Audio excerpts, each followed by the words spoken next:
we are going to spend a little bit of time with Callie Broaddus. So Callie recently was just named an Explorers Club Top 50. So someone to look out for in the world of exploration, doing really exciting things. She's a founder of the Reserva Youth Land Trust. So working to create the world's first fully created reserve by youth raising donations around the world. So this will be in the Chocó rainforest in Ecuador. She's pulled together this amazing group of kids, students from around the world, different expertises, who are doing amazing things to raise environmental awareness, raise funds, and she's given them a platform to share the work that they're doing, to go on expeditions to Ecuador. It really is an amazing thing that Callie's doing. I first met Callie at National Geographic. She was a book designer there, but she told me very early on about this exciting idea for Reserva, and it's been incredible to watch it grow and come into its own over the last little while. So I'm going to bring Callie in now. Hey, Callie, how are you? Hey, I'm good. How are you? I'm good. Looks like you're joining us from Washington, D.C. today. Yeah, you know this spot? Absolutely. I know the spot. Yeah. I'm sorry, you're looking into what they call a kitchen, which is about 9 feet long and 3 feet deep. All right. Well, very cool. Callie, thanks so much for joining us. Reserva is such an incredible organization. It's grown so much since you launched it. Couldn't be more excited to watch what's happening. And of course, we love when we can do live events, either from Ecuador or when you get back to see all the incredible photos and biodiversity and new species. It's amazing. Thank you so much. Yeah, it's really amazing to be part of it. So thanks for letting me share. It's a real indulging. It's kind of like when someone gets home from their vacation and someone's like, please, can I see your photos? Like, yeah, yeah, you can. So thanks for having me on. All right, good stuff. Well, I'm going to get out of here for a few minutes. I'm going to let you take over, and then we'll see what comes in through the live Q&A chat. That sounds good. All right, I'm going to screen share here. Share screen. All right. And let's see, I'll just see if I can do this in a full screen mode. Oh gosh, I don't know how to use this, how to do a slideshow. Well, at any rate, you can see it. So what I want to talk about today is youth-led biodiversity conservation. And the idea for Reserva, this organization that I started about almost 2 years ago now, is that conservation, and particularly private conservation, where you're directly funding a local organization to purchase land and put it into permanent conservation. It's the most secure form of securing land so that it can't be developed. I think it's a really effective tool to both combat climate change and biodiversity loss, but also to relieve our feelings of anxiety around those ecological crises we're facing. And for too long, this is something that's kind of been gatekept by, frankly, rich old white people. It's something that is easy for people to donate to and get involved with because organizations reach out to them and ask them for their monthly $500 contribution, and it's worth it to reach out to those people. But I think half the world is youth, and it's worth it to reach out to those people as well, even if they can't give a $500 monthly donation. This is a form of outlet of combating problems that we face that is extremely satisfying to contribute to. So I started Reserva because I felt that youth needed to be involved in biodiversity conservation in the same way that that people with big salaries have been able to contribute to and be part of for a long time. So Reserva is an organization that works to empower young people to make a measurable difference for threatened species and habitats through conservation, education, and storytelling. That's our mission statement. And it all was organized around this flagship project to create the world's first entirely youth-funded nature reserve. And initially, when I came up with this idea, it was really just to do this one project. I thought it was one and done. You know, it would be a really cool way to merge my job at National Geographic with one of my volunteer activities, where I'm on the Rainforest Trust Council. And I thought, what a cool idea to merge National Geographic kids and this really effective form of conservation and bridge that gap between young people and tried and true methods of biodiversity conservation. After working through the idea with the help of my friend Bella Lack, who's in the UK, and a youth council that we began to assemble, it really turned out that this shouldn't just be one project, one reserve. We decided we wanted to make a network of these reserves around the world. But of course, we had no idea how possible it would be. We didn't know how difficult it would be to raise money from kids with kids.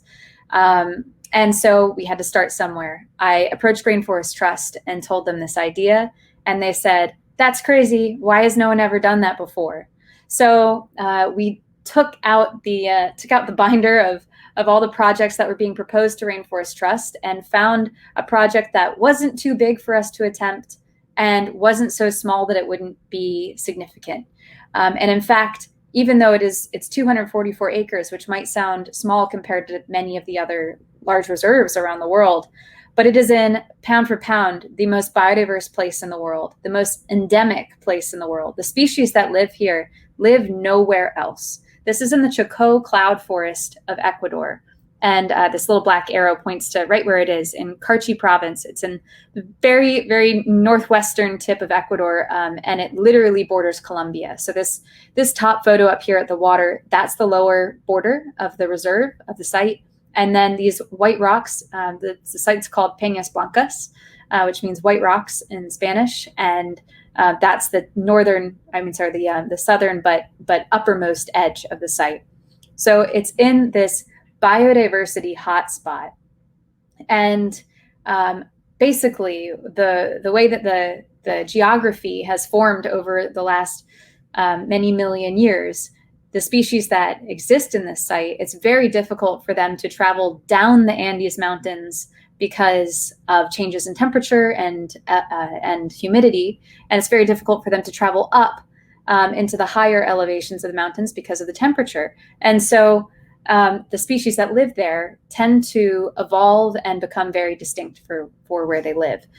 These are some of the species that are found on this site that are particularly important. I had to include this picture by Sean Grazer of an ocelot, even though it's a least concern species, just because this camera trapping is so good. This is one of the awesome cats that's on our reserve. We also have pumas, jaguarundis.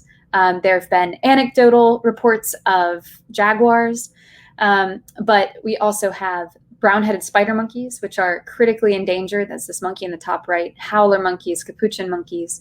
But the things that you see most often when you go there are birds, and we see a lot of them because we've started a monitoring program, and herps. So these two toads in the upper left and bottom right are critically endangered. So the upper left is Rabo-colomai. It's a toad that was previously thought extinct, rediscovered by Ecuadorian scientists, and lives on our site. It's one of, I think, 2 locations where this toad is known to live. And the bottom right, Atelopus coine, is critically endangered globally. It's one of the most endangered amphibians in the country. And it's just gorgeous. It's about the size of your part of your thumb, like that last knuckle bit.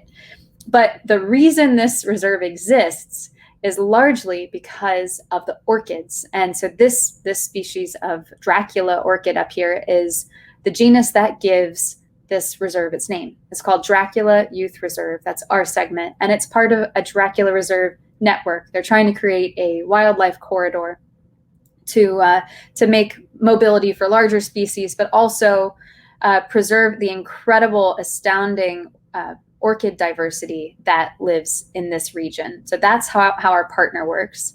We work with a partner, could not do this without them. We work with a partner called Ecominga.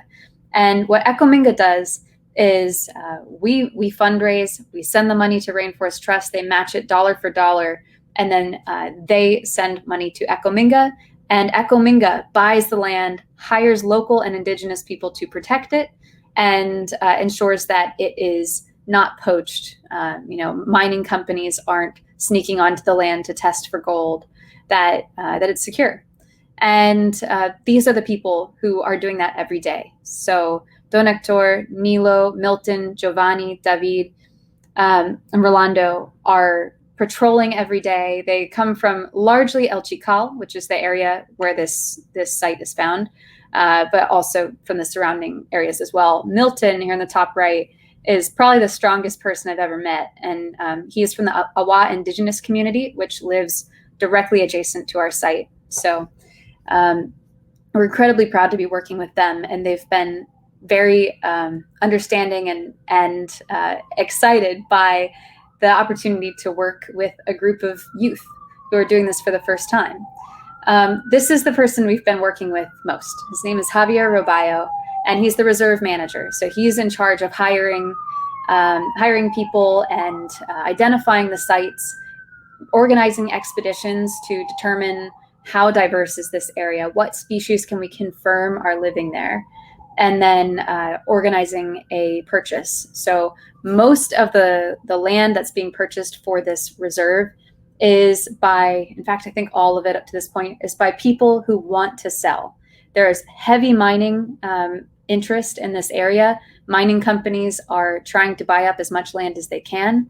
And so a lot of people who are in a more impoverished state and who just want some money to be able to feed their family, they are largely cutting down their own forest to plant low dollar crops or to graze their cattle, or they want to just sell and get out. So this land that we're buying, most of the time it's because people would rather see their land go into conservation than see it destroyed by mining companies.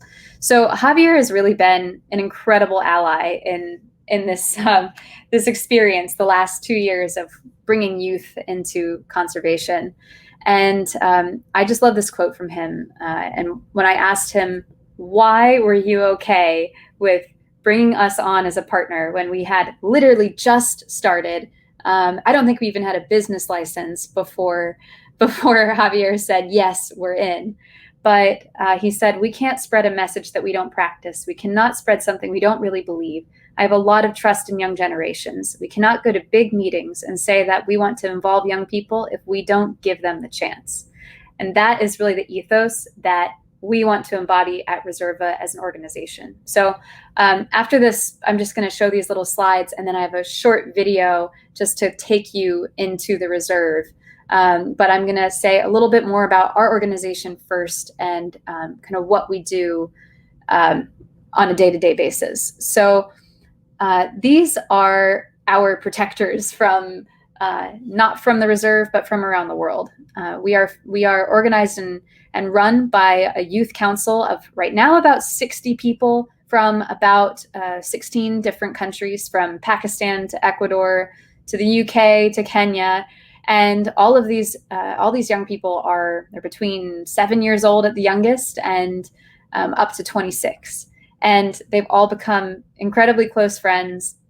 And we get together once a month to discuss fundraising strategies, to plan team fundraisers, to hear updates from Javier, and sometimes even from the team on the ground. Or when some of us are on an expedition, we might be able to get a little bit of Wi-Fi and call in.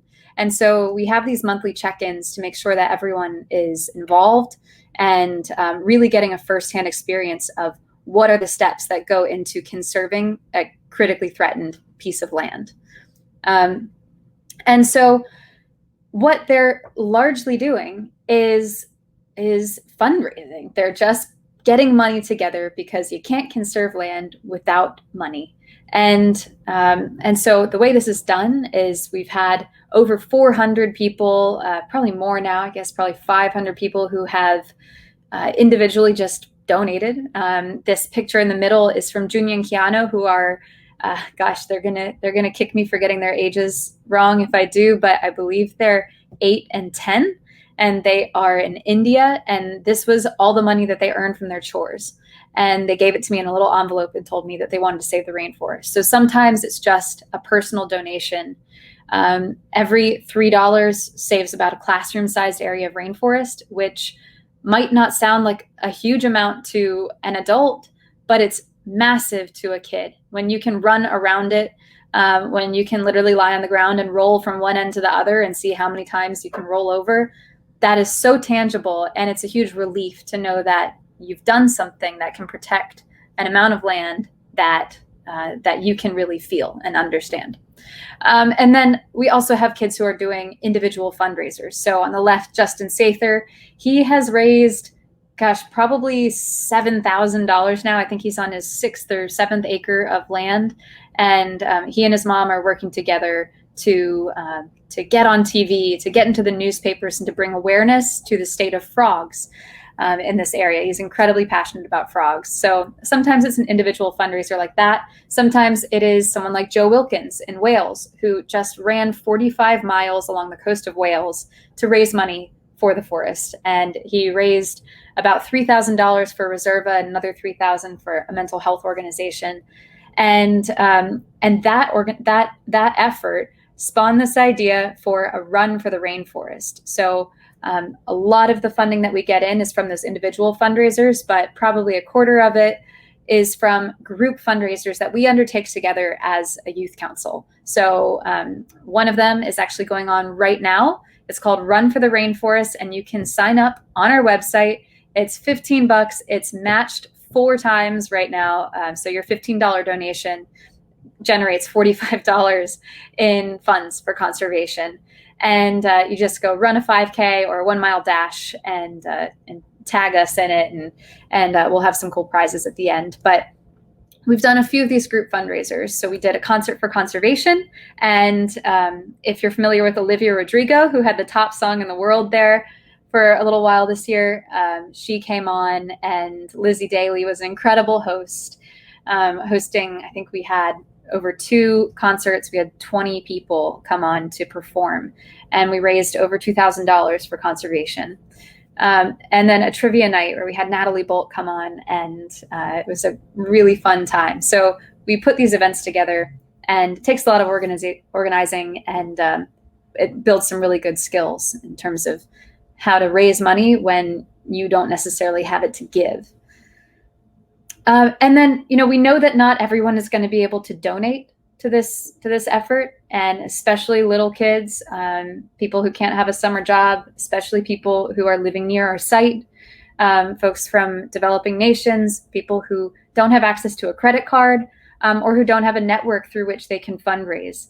All of that is a reality, and all of that, those are all kids and youth that we still want to be able to empower. There's no reason that should preclude them from being able to make a difference. So we started this effort called the 1 Million Letters for Nature campaign.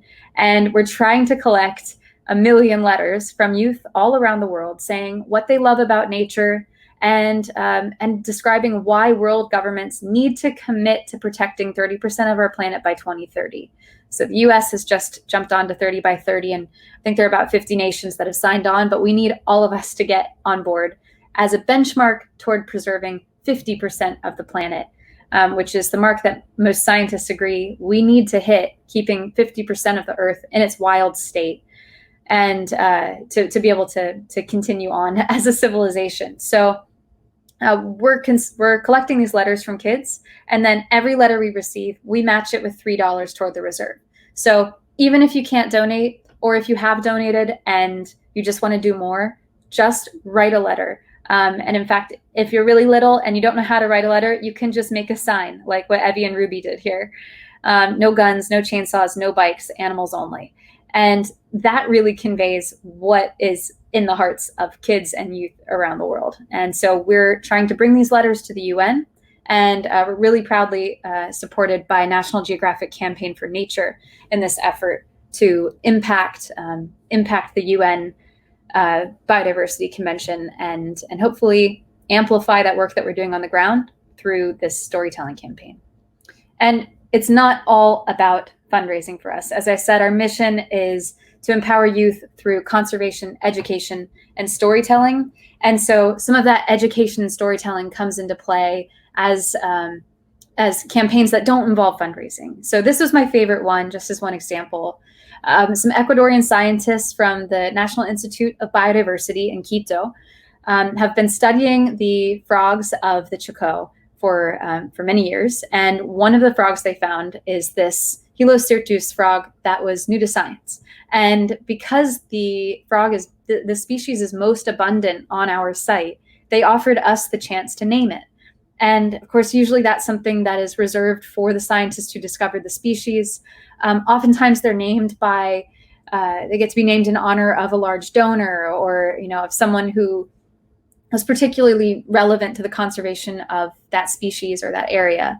And so it was a huge honor that they gave us the chance to name it. And the idea was, oh, you should just use this to raise some money for the reserve. But we really wanted to involve as many people as we could and give them the opportunity to be involved in science and to appreciate how biodiverse this area is, because I think a lot of people don't realize that there are places in the world left that you can still discover a new species of frog just going on a 5-day expedition, or indeed sometimes several new species of frogs.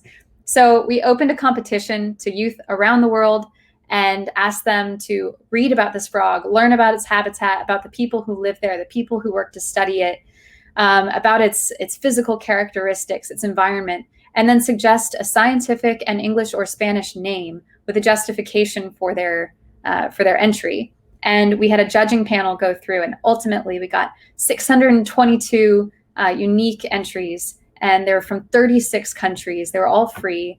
And I thought we'd get a lot of Froggy McFrogface, but we didn't. We got incredibly sincere, creative entries that made it excruciating to judge. But in the end, a 19-year-old from Ecuador won with the name Helocyrtus conscientia, and that paper should be published very soon. So stay tuned for that.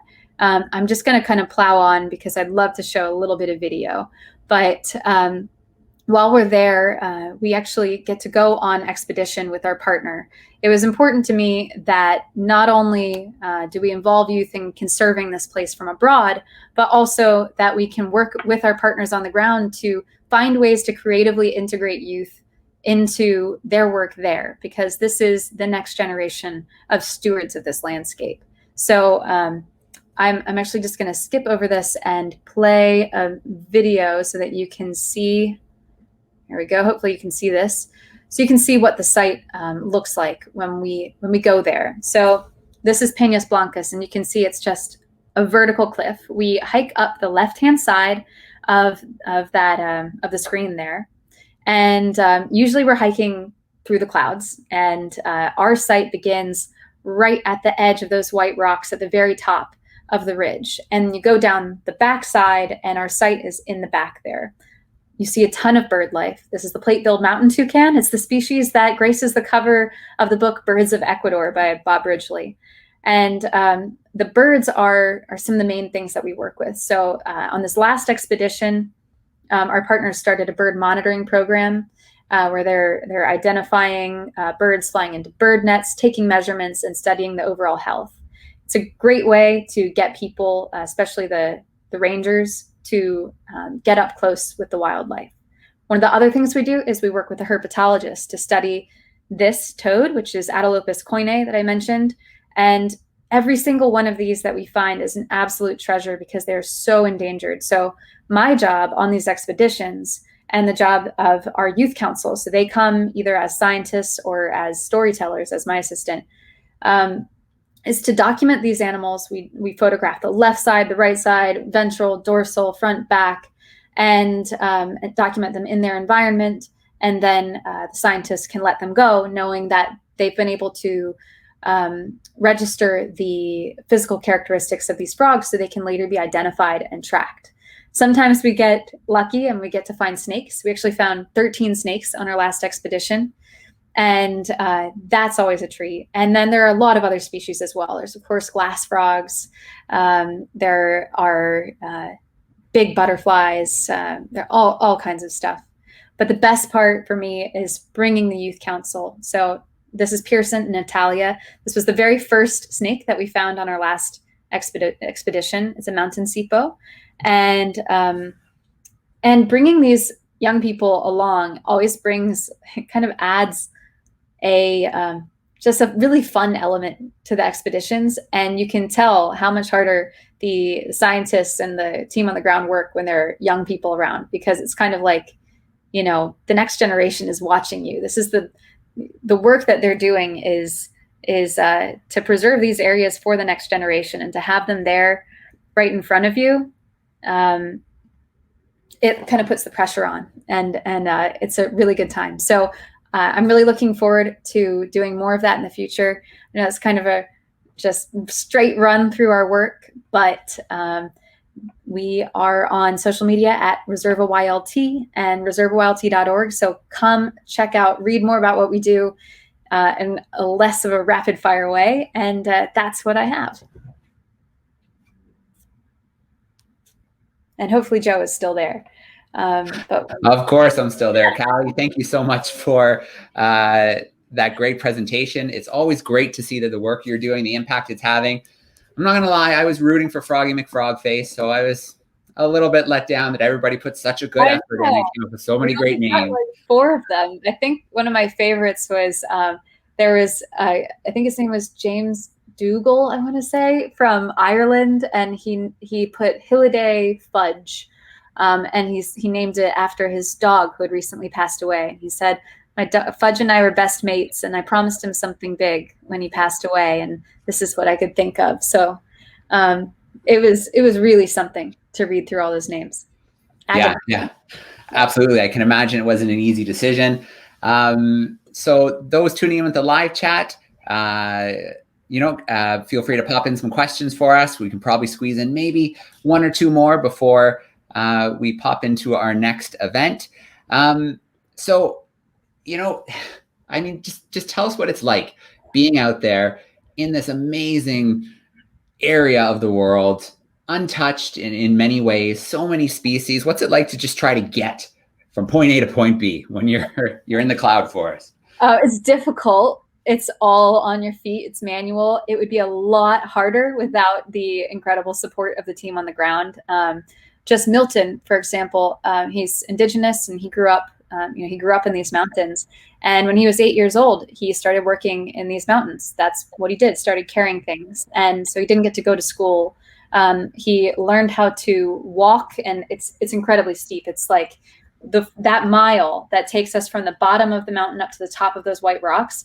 It took us about 6.5 hours just to get from the bottom to the top over 1 mile. And Milton, when we left, Milton had already gone out to our site and come back. And it's like 2.5 miles, took us 8.5 hours. He had already gone out and come back.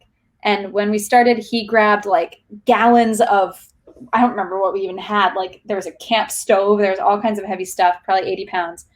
And he took it out there and was back before we were halfway up the first mile, took more stuff, went out. And so people who know how to run on this terrain, who know how to move in this, like, it's incredibly wet. It's one of the wettest regions in the entire world. People who know how to cover it are, they find it a lot easier, I think, than the rest of us. But we're lugging camera gear. We're always wearing rubber boots and looking out for snakes and trudging up slopes like this. It's really cool. It's surreal to be walking on trails that were just cut through an area that no scientist has explored before. And I can't say nobody has explored it before, because people have been living there for thousands of years. Sure. But, yeah, absolutely. But it's beautiful. It's wet, it's cloudy, and it's all the sounds of birds and insects. And hopefully next time that I'm there, the sounds of monkeys. That's my big hope. Haven't seen it yet. Yeah. All right.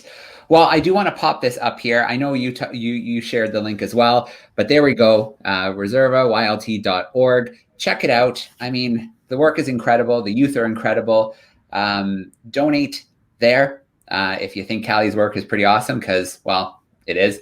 And then, of course, Reserva is one of the groups that we're supporting over the weekend. So, you know, anything you donate to the site, to the general fund, will be spread around some amazing conservation organizations around the world, of course, including Reserva and all the great work done by the youth. Can I add that tomorrow night at 7:30 Eastern, we're going to have an awesome team of our youth council presenting the Dracula Youth Reserve Power Hour.